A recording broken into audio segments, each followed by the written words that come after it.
कब होगा UP board का एग्जाम? ये पेपर का टाइम टेबल आ क्यों नहीं रहा है, समझ में नहीं आ रहा है कुछ। यही सोच रहे हैं ना इस वक्त आप? मैं आपको ये ही आज बताने आ रहा हूं कि कब यूपी बोर्ड का एग्जाम होगा, होगा नहीं होगा। जो आप इतने सारे प्रश्न में परेशान है ना, मात्र मैं गिन के मैं आपसे 10 मिनट मांगूंगा, 10 मिनट दे दीजिए, आपकी एक एक चीज क्लियर कर दूंगा। ये मैं गारंटी दे रहा हूं, 100% गारंटी दे रहा हूं। एक एक टॉपिक आपकी क्लियर कर दूंगा। अब पहले हम बात करते हैं कि हमारे यूपी बोर्ड का टाइम टेबल आ क्यों नहीं रहा है। अच्छा, कुछ लोग तो बहुत ही साइंटिस्ट हैं, मैं बता रहा हूं कि अब क्या, अब तो सर जी आज 25 जनवरी हो गया, 25 जनवरी हो गया, एक महीना बाद यूपी बोर्ड का एग्जाम थोड़ी ना होगा, मार्च में पेपर थोड़ी ना होगा, लग रहा है इस बार भी पेपर नहीं होगा। जो लोग ये सोच रहे हैं ना, वो थोड़ा सा पीछे जाएंगे, उनको मैं थोड़ा सा पीछे लेके आऊंगा। जब 2021 में फरवरी में टाइम टेबल आया था ना बच्चा, फरवरी में जब टाइम टेबल आया था, फरवरी में टाइम टेबल आ जा रहा है आपका कि 6 अप्रैल से आपका एग्जाम है। कब आया था ये भी सुन लीजिए, 20 फरवरी के लगभग आया था, 20 से 25 फरवरी के लगभग, कि ये आपका 6 तारीख से क्या है, एग्जाम है। ये एग्जाम वाले मैं बता रहा हूं, टाइम टेबल ये प्रैक्टिकल वाला नहीं। भले वो बाद में टल गया, वो बात की बात है। तो एक बात बच्चा पहले आप ध्यान से सुन लें कि एग्जाम का टाइम टेबल कब आए कब नहीं, ठीक है ना। एग्जाम का टाइम टेबल आप सोच रहे हैं, आप अपनी तैयारी नहीं कर रहे हैं। कुछ बच्चे तो ये भी सोचते हैं कि टाइम टेबल देने से पहले सरकार हमको 1.5-2 महीने की मोहलत देगी। नहीं, बस आप अप्रॉक्स रखिएगा 20 से 30 दिन 35 दिन जो आपको मिल जाए, 1 महीना रख लीजिए अप्रॉक्स। उससे ज़्यादा आपको टाइम सरकार नहीं देगी, क्योंकि इस बार तो शायद उससे भी कम दे दे। भाई उनको आपसे मतलब नहीं है, वो कुर्सी पे ऐसे बैठे हुए हैं ना, तो वो सोचते हैं कि आप पढ़ाई कर ही रहे हैं। वो मानसिक स्थिति आपकी नहीं समझते हैं कि हम टाइम टेबल नहीं दिए तो हमारे ऊपर क्या हो रहा है। अब इस पर हम बात करने वाले हैं आज सरकार से, आज हम ट्वीट करेंगे आपकी तरफ से। सरकार से तो बात हम कहाँ से कर पाएंगे, लेकिन ट्वीट करेंगे आपकी ओर से। मतलब वो आपकी मानसिक स्थिति को नहीं समझने पर तैयार है, लेकिन आप भी अपनी मानसिक स्थिति को आप समझाइए। एक बात मैं आपको साफ कर देता हूं कि आप 15 दिन बाद आपका एग्जाम ले लें, आपको बिना पता 20 दिन बाद एग्जाम ले, 25 दिन बाद, आप उसमें क्या पढ़ते हैं क्या नहीं उनसे उनको मतलब नहीं है। वो परीक्षा लेंगे, कड़ाई के साथ जांच करेंगे, पेपर हार्ड बनाएंगे जैसा बनाते हैं, और चेक करके आपको थमा देंगे। आपकी नंबर खराब आएगी, आपके परिवार बोलेंगे आप ही उसके जिम्मेदार हैं। और देखा जाए तो आप ही उसके जिम्मेदार हैं, लेकिन हमारे ऊपर क्या बीत रही है, आपके ऊपर क्या बीत रही है इस समय, वो कोई नहीं समझ पाता है। कि भाई हम साल भर से आज पढ़ते आ रहे हैं, और हमारा एग्जाम जनवरी में हम आ गए, मार्च में हमारा एग्जाम होना है। 24 मार्च से जहां तक अभी तक न्यूज आ रही है कि 24 मार्च से हमारा एग्जाम हो रहा है, ना अभी टाइम टेबल आया है, ना अभी प्रैक्टिकल की डेट शीट आई है। उस बच्चे के ऊपर क्या गुजर रहा है। तो मैं आपकी चीजों को समझ रहा हूं, लेकिन अब आप भी हमारी बात को ध्यान से सुने। अब आप भी क्या करें, हमारी बात को सुने। सर्वप्रथम मैं उनके बारे में बात करना चाहूंगा जो बच्चे सोच रहे हैं कि 2021 की भांति 2022 की परीक्षा रद्द हो जाएंगी। तो उनसे एक गुजारिश मैं करूंगा, उनको भी मैं थोड़ा सा पीछे लेके जाऊंगा। जब 2021 में क्लास 12 की परीक्षा नहीं, क्लास 10th की परीक्षा रद्द हुई थी, पता है ना कि दोनों अलग अलग डेट को हुई थी। तो जब क्लास 10th की परीक्षा रद्द हुई थी यूपी बोर्ड की 2021 वर्ष में, वो एक बार जाके उसका जो आपके शिक्षा मंत्री हैं दिनेश शर्मा जी, उनका एक वीडियो जाके जरूर देखिएगा। यूट्यूब पे भी आप डालेंगे तो आ जाएगा। एबीपी न्यूज़ पे उन्होंने दिया था, उसके बाद से आज तक पे दिया था, मतलब सभी पे उनका इंटरव्यू चला था। तो आप डालिएगा UP board class 10th 2021 exam cancellation. उसमें उन्होंने जानते हैं साफ साफ शब्दों में कहा था कि 10वीं की बोर्ड परीक्षा हम कैंसिल कर दे रहे हैं कि वो बच्चे 12वीं में देंगे तो उनका परिणाम समझ में आ जाएगा। लेकिन जो बच्चे 12वीं की परीक्षा में हैं उनके लिए ये परीक्षा बहुत ही महत्वपूर्ण है। यहां से उन्हें विश्वविद्यालय, नौकरियां तथा अन्य चीजों में उनकी मापदंड किया जाता है। तो इस बच्चों को हम प्रमोट नहीं कर सकते, ये आप कहने वाले शिक्षा मंत्री जी हैं। तो ये वास्तविकता भी है। तो अब आप समझ जाइए कि उस वक्त इन्होंने आपका एग्जाम 10th और 12th वालों को कैंसिल नहीं किया। इन्होंने कब कैंसिल किया, जब क्लास 10th 12th की एग्जाम सीबीएसई ने रद्द कर दिए, और जब प्रधानमंत्री जी ने खुद इसका संबोधन किया तो इनको तो दिख रहा था कि अब तो सीबीएसई वालों का कैंसिल हो गया, अब तो इनके पास कुछ था नहीं करने के लिए। भाई मोदी जी जब कर दिए, अब योगी जी सरकार है, उनके मार्ग पे क्यों न चले, चलेगी ही चलेगी। अब उनके मार्ग पे चलेगी, लेकिन अब की परिस्थिति क्या है, आपको पता होना चाहिए कि पिछले वर्ष से ही सीबीएसई ने मिड टर्म कर दिए।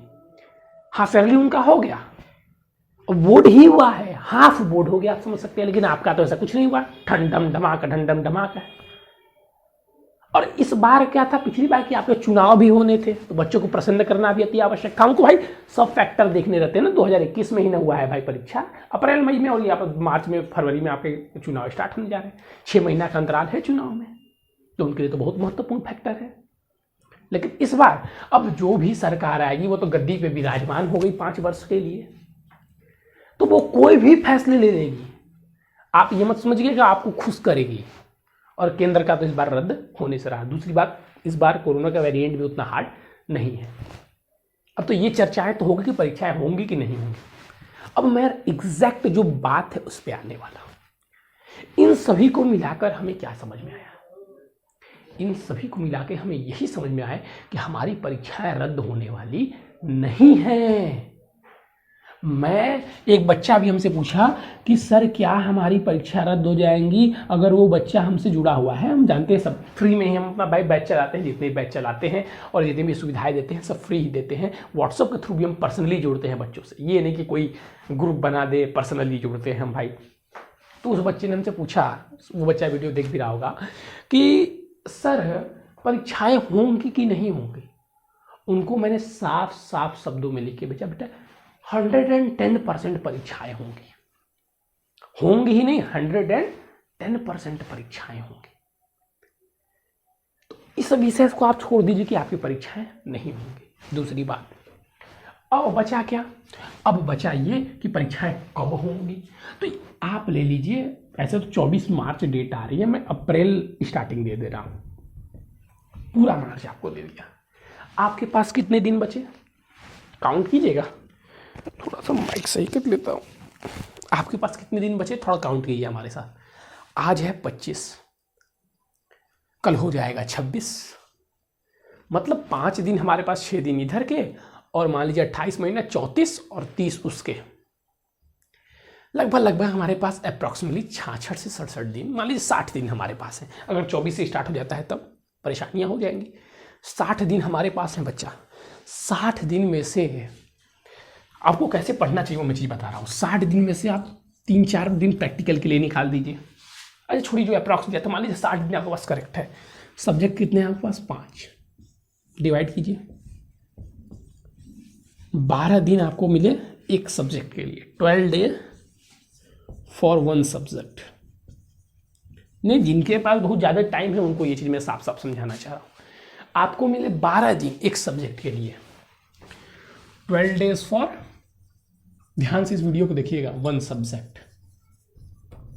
क्या पढ़े कह रहे हैं लोग? हमने तो पढ़ लिया। अब मैं निकाल रहा हूं फिजिक्स। ये रहा फिजिक्स। चैप्टर कितने हैं फिजिक्स में? एनसीईआरटी के थ्रू देखेंगे तो 14-15, और अगर आपने कुमार मित्तल की बुक फॉलो की होगी तो 30 चैप्टर।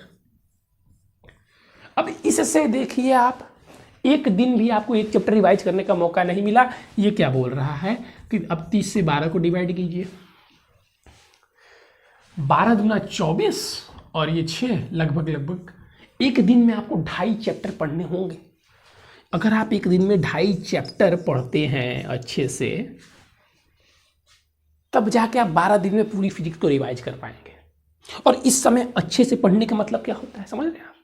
और जबकि इसको भी हटाइए, ये 12 दिन मिल रहा है, इसमें से 2 दिन तो आप प्रीवियस ईयर फिजिक्स का अच्छे से देखने में निकाल दीजिए।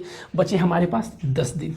2 दिन में जो कि प्रीवियस ईयर देखना असंभव है, 5 साल के प्रीवियस ईयर 2 दिन में देखना असंभव है। बचे 10 दिन, तो आपको एक चैप्टर के, एक दिन में 3 चैप्टर आपको पढ़ना है, साथ में उसको न्यूमेरिकल भी सॉल्व करना है, अच्छे तरीके से करना है। बहुत अधिक दिन है ना आपके पास, एक दिन में 3 चैप्टर आपको पढ़ना है, बहुत ही समय। आप तो खाली हैं एकदम अकड़ के, और 2 दिन में आप 5 साल का पढ़ ही नहीं सकते, असंभव है। इसका मतलब हमको रोज एक प्रीवियस ईयर भी पढ़ना होगा। हमारे पास तो बहुत समय है, हम तो पहले यही देख लें कि परीक्षाएं होंगी कि नहीं। अरे यार, परीक्षाएं हो या ना हो, तुमको एयरफोर्स के ग्रुप के एग्जाम में बैठना है कि नहीं बैठना है? एयरफोर्स के एक्स ग्रुप के एग्जाम में बैठना है कि नहीं बैठना है? तुमको एनडीए का पेपर देना है कि नहीं देना है? तुमको आईआईटी का पेपर देना है कि नहीं देना है? तुमको बीएचयू एंट्रेंस एग्जाम देना है कि नहीं देना है? तुमको एकेटीयू का एंट्रेंस एग्जाम देना है कि नहीं देना है? तुमको नीट का पेपर देना है कि नहीं देना है, तुमको यूपी पॉलिटेक्निक का यूपी जेई यानी कि वही यूपी पॉलिटेक्निक का पेपर देना है कि नहीं देना है, ये देना है कि नहीं देना है, कि ये यूपी बोर्ड ही तुमको करना है। यूपी बोर्ड में अगर तुम मान लो, मैं बता रहा हूँ, मान लो तुम अगर 80% ला भी देते हो और यहाँ ये तुमको ना मिले, तो भाई इसको पाने के लिए तो और अच्छे से हमको पढ़ना पड़ेगा। तो हम तुम अभी से ही अच्छे से पढ़ ले, बाद में अच्छे से पढ़ने की क्या जरूरत है हमें। हम एकदम ऐसा गौसला पढ़ जाएंगे कि कोई पूछेगा हम गौसला बता देंगे, कोई पूछेगा गुलाम का नियम क्या है, मुंह जबान बता देंगे गुलाम का नियम क्या है। तो पूछेगा हम संधारित्र क्या, हम तुरंत बता सकते हैं संधारित्र क्या है। पूछेगा संधारित्र के प्रयोग कहाँ किए जाते हैं, वो भी बता सकते हैं हम। ये सारी चीजें हमें पता होनी चाहिए, हमारी जबान पे होनी चाहिए। जैसे आप लोग क्लास 11th पढ़ के आए होंगे, अभी मैं किसी से पूछ लूँ पलायन वेग कितना है, आप कमेंट कर दीजिएगा तो पलायन वेग कितना है, ये नहीं मालूम है लोगों को। भू स्थिर ग्रह क्या है, प्लेनेट हमारे पास कितने हैं, किसके पास किस प्लेनेट के पास सबसे ज़्यादा जो स्टार्स हैं, ये मैं नहीं बोलता हूँ, ये आपके 11th में दिया हुआ है, आप चाहें तो बुक खोल के देख सकते हैं। अभी पूछा जाए किस प्लेनेट के पास सबसे ज़्यादा मून है, बताइए तो थोड़ा सा। सर जी नहीं पता, जाके 11th की अपनी बुक खोल के देखिएगा, साफ साफ दिया हुआ है, शनि के पास है 82, 82। तो ये सारी चीजें आपको पढ़नी थी। पूछा जाए ब्रह्मांड क्या होता है, गैलेक्सी क्या होती है, ये भी गैलेक्सी भी आपको दिया हुआ 10⁻13 इलेक्ट्रॉन तारों के समूह को गैलेक्सी कहते हैं। तो ये सब चीजें कौन बताएगा आपको। अभी आप पहला चैप्टर पढ़ के आए, मैं किसी से पूछ लूँ पहला चैप्टर आप पढ़े कौन सा था, सर ये गुलाम का नियम था। अच्छा गुलाम का नियम था, आवेश था गुलाम का नियम। अच्छा ये बताओ कि एक इलेक्ट्रॉन, दो इलेक्ट्रॉनों के बीच गुरुत्वाकर्षण बल तथा वैद्युत बल का अनुपात कितना होता है। ये सर जी नहीं था, अरे जाके देखो दिया हुआ है, F/G/F/E इसको तो दिया 10⁻⁻43 दिया हुआ है। तो इसको पढ़ो अच्छे से ना भाई, इसको पढ़ो अच्छे से, क्यों समय मतलब बर्बाद कर रहे हो ये सोच के वो सोच के। अच्छा दूसरी बात, अब आप इतना तो समझ ही होंगे आपकी परीक्षाएं होने वाली है, अब आप आराम से जाइए और पढ़िए। और जो बच्चे चाहते हैं इंपॉर्टेंट क्वेश्चन लेना और भी कुछ चीज़ पेपर या हमारे साथ वो भी जुड़ना चाहते हैं, तो ये सिंपल सा एक फॉलोवर है, ये ले लीजिए हमारे नंबर, इस पर आप कॉल भी कर सकते हैं और व्हाट्सएप के थ्रू भी जुड़ सकते हैं। हम जितने इंपॉर्टेंट वीडियो जानते हैं हम डेली डालते रहते हैं यूट्यूब पे बच्चों के लिए 2022 के लिए। तो आप चाहें तो इस नंबर से हमसे संपर्क कर सकते हैं, हमसे बात कर सकते हैं, कोई भी डाउट हो पूछ सकते हैं व्हाट्सएप के थ्रू, कॉलिंग थ्रू, जो भी। ऐसे तो मैं प्रेफर करूँगा व्हाट्सएप ही करिएगा, लेकिन आपको कॉल भी करना है तो कोई प्रॉब्लम नहीं है, हम आपके लिए उपलब्ध हैं, बस आपको अपनी पढ़ाई को जारी रखनी है। दूसरी बात बच्चों, मैं इसी वीडियो में बता दे रहा हूँ कि हम एक बैच स्टार्ट करना चाहते हैं आपके लिए फ्री ऑफ कॉस्ट। पहले तो ये कॉस्ट वाला दिमाग से हटा दीजिएगा।